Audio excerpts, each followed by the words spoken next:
Hoy voy a compartir algunos puntos principales de esta investigación que se realizó como proyecto de tesis, ¿verdad?, de la maestría en comunicaciones de la UCA.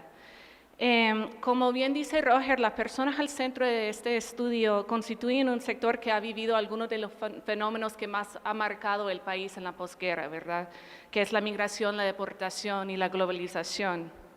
También se trata de un sector marginado, discriminado y estigmatizado en El Salvador, debido a prejuicios generados por discursos hegemónicos que han asociado a las personas deportadas de los Estados Unidos con la criminalidad, la violencia y el fracaso. Todas las 13 personas que yo entrevisté para este estudio migraron a los Estados Unidos como menores de edad y pasaron años formativos de su vida allá, con toda la socialización y aculturación que eso implica. Sin embargo, forman parte de un sector cada vez minoritario de entre las personas que vienen deportadas a El Salvador debido, como hemos escuchado, a la alza de deportaciones de México, ¿verdad?, que viene financiado a través del Plan Frontera Sur, en mayor parte por los Estados Unidos, ¿verdad? Entonces, cada vez más estamos viendo deportados que traen ninguno o poco tiempo de residencia en el país de su destino.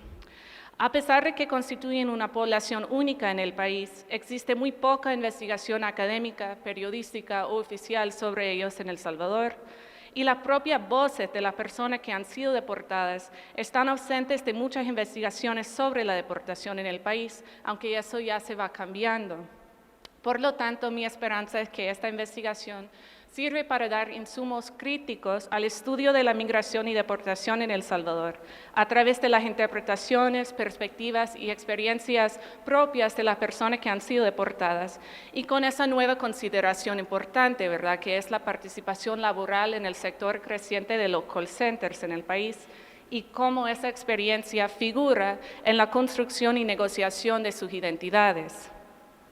Bueno, en términos de antecedentes, yo quiero destacar que la implementación de políticas económicas neoliberales, tanto en El Salvador como en los Estados Unidos, resulta ser como un hilo conductor que atraviesa el fenómeno estudiado. Las medidas de desregulación y privatización contribuyeron directamente al incremento de la migración salvadoreña en la posguerra, al régimen también de la detención y deportación masiva en los Estados Unidos y al surgimiento de la industria de call center en El Salvador. Casi la mitad de las personas que entrevisté salieron del país huyendo de la guerra civil, pero buena parte también se fueron en los años posteriores, entre 1992 y 2004. Y buena parte de esa ola de migración de la posguerra fue impulsada por la devastación económica que vivió el país tras la implementación de una serie de políticas económicas neoliberales recomendadas por los Estados Unidos y sus instituciones internacionales afines, ¿verdad?, como el Banco Mundial y el Fondo Monetario Internacional. Y esas políticas de privatización, ajuste estructural y tratados de libre comercio dejaron a decenas de miles sin trabajo, minimizaron la capacidad social del Estado y consolidaron la dependencia económica con los Estados Unidos. Con el empeoramiento de las condiciones laborales para los trabajadores, junto con la destrucción del sector agrícola rural nacional, los índices de migración saltaron de manera impresionante en los años 1990 y principios de 2000, sobrepasando las cifras de los refugiados de la guerra civil. En los Estados Unidos fue una combinación del endurecimiento de las políticas anti-inmigrantes después de los atentados del 11 de septiembre en 2001, junto con la privatización, como ya mencionó la compañera, del sistema de detención de inmigrantes, que resultó en el régimen actual de la deportación masiva. La privatización del sistema de detención de inmigrantes es, como dijo, toda una industria. En 1994, por ejemplo, en los Estados Unidos habían detenidos unos 5.500 personas diarias y hoy esa cifra es arriba de como 30.000 personas detenidas todos los días en los Estados Unidos.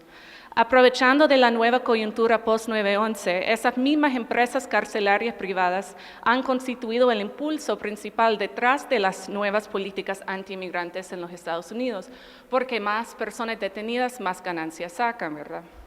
El aumento en la detención ha sido acompañado por un aumento en las deportaciones.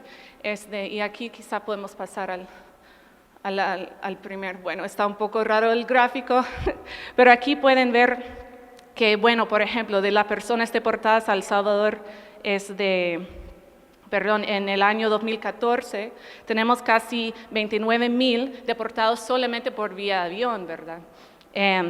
Es decir, que eso no incluye la cifra cada vez más grande de personas detenidas en México. Debido a las nuevas políticas de control migratorio en los Estados Unidos, la mayoría de las personas deportadas no cuentan con antecedentes penales. De las personas deportadas entre 2011 y 2014, por ejemplo, solo 30% tenían antecedentes penales. Y hay que acordar de que los que son deportados por algún delito, la gran mayoría no son delitos graves ni violentos. Sin embargo, las personas que han sido deportadas enfrentan mucha discriminación en El Salvador, tanto por parte de las autoridades como en el ámbito social y laboral. Los que se fueron como niños del país y lograron permanecer allá algunos años, llegan como extranjeros, criados en los Estados Unidos, que hablan inglés a veces como su idioma primario. Sus formas de vestirse y caminar, sus acentos y tatuajes, sus gustos y consumos culturales los diferencian a otros jóvenes salvadoreños. Algunos hasta los llaman una nueva diáspora norteamericana, una población de personas con conexiones culturales y sociales profundas e integrales entre ellos y con el Estado-nación del cual fueron expulsadas a la fuerza. Entonces, en ese entorno hostil y desconocido, el sector de los call centers se ha perfilado como uno de los pocos que reciben a las personas que han sido deportadas. Los call centers surgieron en ese mismo contexto de liberalización económica en El Salvador y se han alimentado de la deportación masiva. Comenzando en el año 2000, hoy hay más de 70 empresas de call center operando en el país y emplean a decenas de miles de personas. El sector de call centers comenzó a crecer al nivel mundial en los años 80 y 90, con los procesos de globalización y fragmentación de la producción y operación. Hoy, empresas que antes tenían todas sus operaciones en Norteamérica o Europa Occidental han trasladado parte de sus actividades a regiones como Centroamérica, como parte de una estrategia y tendencia global de bajar costos y acceder a nuevos mercados y mano de obra. A diferencia de las maquilas, los call centers no exportan productos materiales, sino recursos humanos o voces, como dijo Roger. Estas empresas extranjeras en su mayoría disfrutan las condiciones generadas por los ajustes estructurales implementados a partir de los 90, como la ley de zona franca, la ley de servicios internacionales, la exención del impuesto sobre la renta, del IVA y también de impuestos municipales. Los call centers ofrecen beneficios ventajosos comparados con otros sectores de empleo en el país. O sea, ofrecen a veces salarios mínimos de tipo $500 versus el 200 de la maquila. Sin embargo, las condiciones laborales siguen el mismo modelo: vigilancia constante, poco acceso al baño, un ritmo muy acelerado de trabajo, mínimo tiempo de descanso, pocas oportunidades para ascender y fuertes prácticas antisindicales. Por su flexibilidad de horario, tiempo y demanda, además de sus altas exigencias, igual que en las maquilas, la industria prefiere reclutar a jóvenes. Los horarios son muy estrictos, los agentes tienen que seguir un guión constantemente con clientes que generalmente son enojados, frustrados, desagradables, generando altos niveles de estrés. Y todo eso contribuye a que la industria se caracteriza por altos niveles de agotamiento y rotación y muy bajos niveles de organización sindical. Cada vez más se dificulta entrar a ese sector laboral si uno cuenta con antecedentes penales, pero aún así una cantidad desconocida pero importante de personas deportadas se encuentran trabajando ahí actualmente, comercializando sus habilidades lingüísticas para trabajar como agentes para empresas privadas extranjeras, brindando servicios en inglés a residentes de los Estados Unidos y Canadá. O sea que pasan sus días atendiendo desde afuera a la comunidad del cual fueron expulsados, ¿verdad? Vamos a pasar al próximo. Gracias. Bueno, lamento que está un poco difícil leerlo, como que no se tradujo muy bien el diapositiva, pero esta investigación se basa en entrevistas realizadas con 13 personas, ¿verdad? Participantes en la investigación, que trabajan principalmente de brindar servicios en inglés de apoyo técnico y de customer service a clientes norteamericanos en diversos call centers del país, de la ciudad, como Sykes Teleperformance, Telus, Atento y otros. De los 13, 11 se identifican como hombres y solo 2 como mujeres. Los participantes tenían entre 19 y 45 años de edad y la gran mayoría entre como 25 y 35. La gran mayoría contaban con estudios secundarios completados en los Estados Unidos. La mayoría, 6, habían residido en California, 3 en Texas, 2 en Nueva York, 1 en Florida y 1 en Massachusetts. Y el tiempo de residencia en los Estados Unidos varía entre 5 y 27 años. Todos salieron de El Salvador como menores de edad entre los años 1976 y 2004, pero la gran mayoría se fueron o durante el conflicto armado o en los 10 años después. Y todos los nombres de los participantes que aquí se ven son seudónimos, ¿verdad? Para respetar a los participantes. Bueno, durante sus largas residencias en los Estados Unidos, los participantes formaron enlaces afectivas, cívicas, laborales y culturales con el país. Cada uno expresa distintos niveles de identificación con los Estados Unidos y con distintos criterios, pero muchos de los participantes afirman que son de los Estados Unidos. Aparece un consenso entre las personas entrevistadas que el origen no tiene tanto que ver con el nacimiento, sino con el lugar de los recuerdos, la familia, la comunidad y la identidad. Y podemos ver cómo opera esto en el siguiente. Gracias. Vaya, vemos, por ejemplo, en la cita de Nancy, el uso del inglés en la pregunta, junto con una construcción informal, coloquial, dice "Where are you from?" y no lo prescriptivo "Where are you from?". Y eso revela de manera inmediata el origen estadounidense del interrogador. Entre personas que han sido deportadas, esa pregunta "Where are you from?" vuelve un código simbólico común que ubica a las personas que han sido deportadas y que le permita afirmar su identidad estadounidense entre ellos. Las entrevistas dejan una clara división entre las personas que han sido deportadas de los Estados Unidos y los demás salvadoreños. La socialización cívica, las relaciones afectivas, el consumo comercial y cultural, el deporte, el lenguaje, el acento, todo eso emergen como factores importantes que evidencian la pertenencia de los participantes entrevistados a la sociedad estadounidense y que los aparten de los salvadoreños que nunca vivieron ahí. Los demás salvadoreños aparecen en los narrativos como ajenos, peligrosos, corruptos, maleducados, intolerantes, y siempre en comparación implícita y explícita con los Estados Unidos. La otredad que sienten los participantes es tanto que muchos refieren a los salvadoreños que nunca han vivido en los Estados Unidos como nativos. Y podemos pasar al otro. Estas lealtades a los Estados Unidos son importantes. O sea, las identidades construidas en estas narrativas de trabajadores de call center que han sido deportadas podían poner en cuestión el concepto del Estado-nación como un objeto de identificación y pertenencia. Los participantes han cruzado varias fronteras varias veces y se podían entender como personas con entidades transnacionales, fronterizas. Sin embargo, la mayoría de las narrativas afirman que la nación imaginada de los Estados Unidos sigue siendo muy fuerte para ellos. El himno nacional, la bandera norteamericana, las escuelas, las guerras, los mitos nacionales, todos se destacan en las entrevistas como referencias de identificación. Y algo que yo propongo en mi trabajo es que el trabajo de call center mantiene y refuerza esa identificación con los Estados Unidos y así también esa distinción entre personas deportadas y nativos. Ya las prácticas culturales y sociales cotidianas de las personas que han sido deportadas, entrevistadas, sirven para conservar y reproducir la identificación con el país, o sea, comunican bastante seguido con amigos y familiares allá, vean programas de televisión estadounidense, escuchan música en inglés, pero el call center también juega un papel importante en este proceso. Muchas de las personas entrevistadas describen la comunicación con los clientes como algo fácil, natural, cómodo. Podemos pasar al próximo. Dicen que es como volver a una cotidianidad, una forma de conversar y comunicar que es familiar para ellos, que se habían perdido en El Salvador.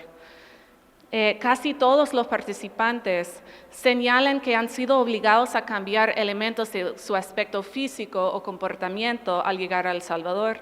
Y más que asimilación, Muchas de esas adaptaciones son estrategias de sobrevivencia frente al peligro que perciben de las autoridades o de las pandillas. También son tácticas para llevarse mejor con sus familiares, conseguir empleo o simplemente navegar el espacio público tranquilamente. Pero el call center es uno de los pocos espacios donde les permite un poco más libertad estética, por lo menos, y cultural, dentro, por supuesto, de un ambiente laboral que es bastante represivo y agotador.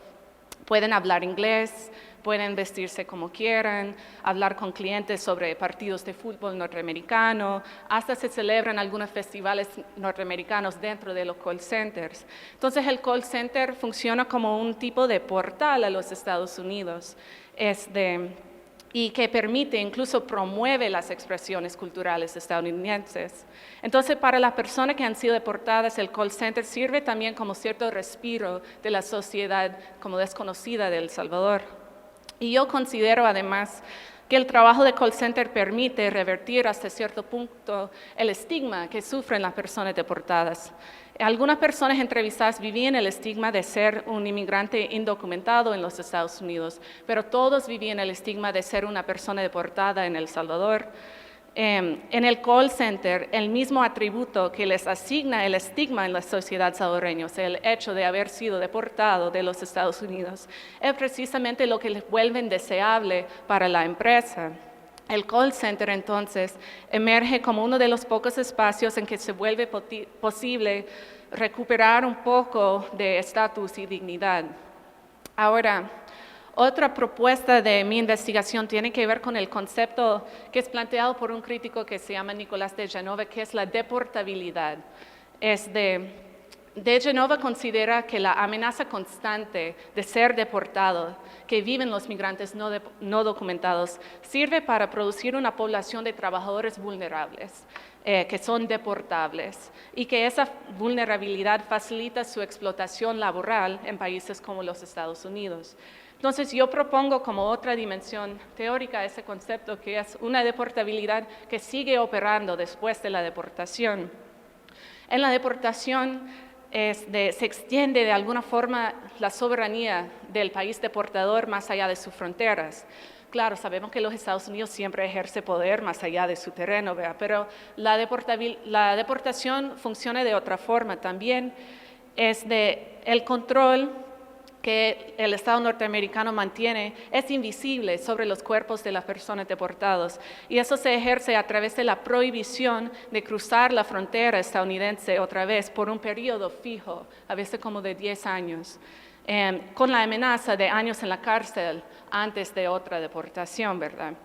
Entonces, el trabajo de call center como industria de servicios externalizados de empresas norteamericanas que buscan reducir sus gastos, recibe a las personas que han sido deportadas aprovechando de sus habilidades bilingües y capacidades culturales. Las restricciones sobre la movilidad de esas personas son de máximo provecho para esas empresas. Los participantes describieron el call center como maquila y criticaron los bajos estándares laborales comparados con las normas en los Estados Unidos.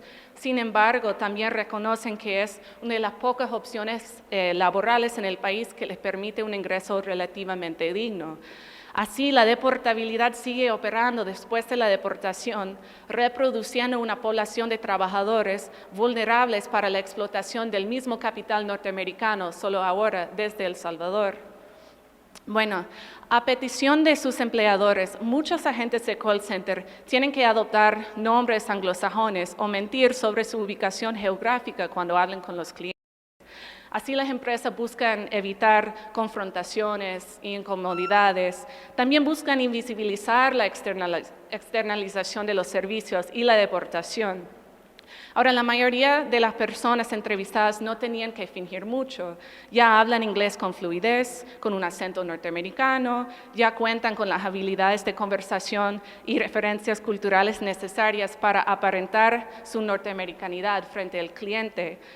Claro, cuando vivían en los Estados Unidos, todas esas aproximaciones a la ciudadanía no fueron suficientes para que esas personas obtuvieran el permiso oficial de vivir allá. Es decir, a pesar de asistir a escuelas norteamericanas, de hablar y cantar en inglés, de trabajar y participar en la economía y sociedad estadounidense, fueron rechazados y excluidos. Y los símbolos culturales y códigos sociales que asumieron en los Estados Unidos no alcanzaron para reivindicar su derecho de vivir en el territorio estadounidense a nivel jurídico. Sin embargo, bastan para ser agente de call center. El proceso de la deportación emerge en los narrativos como una experiencia que marca las vidas e identidades de los participantes de manera profunda.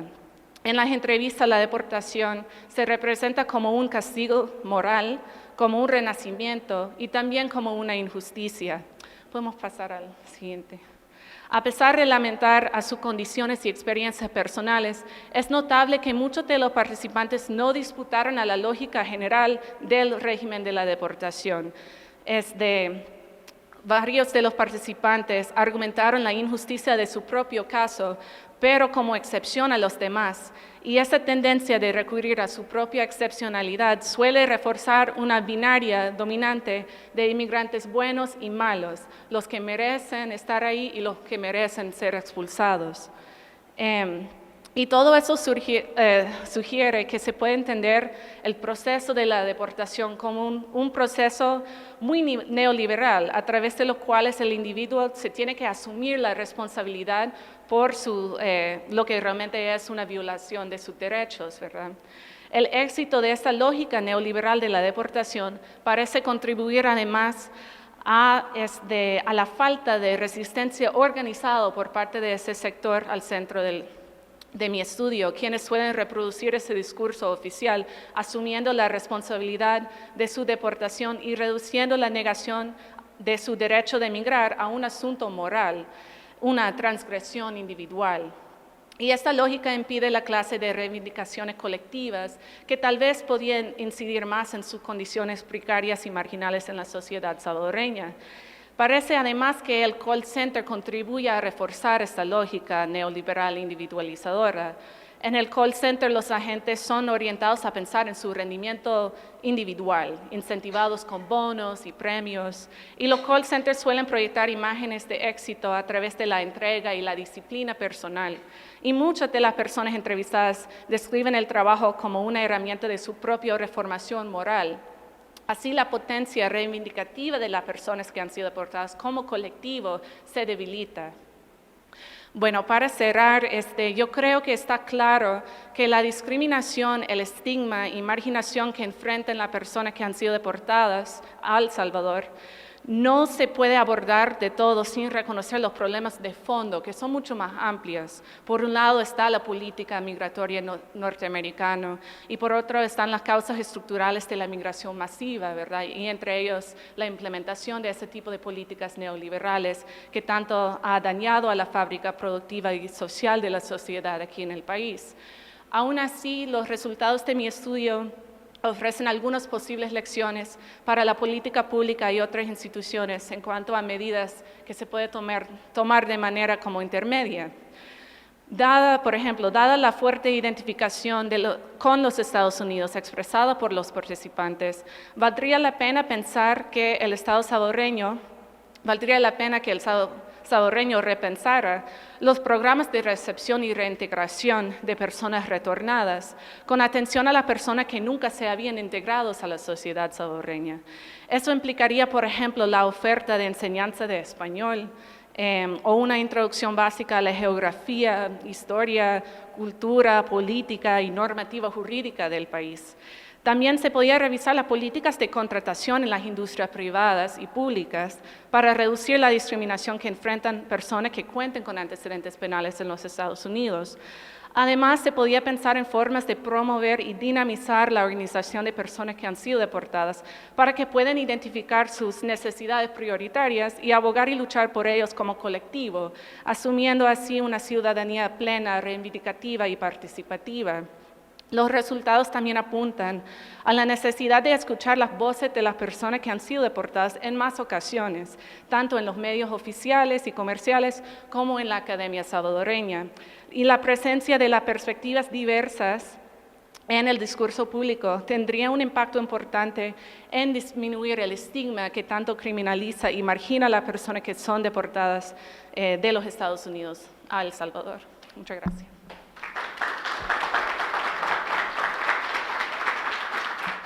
Gracias.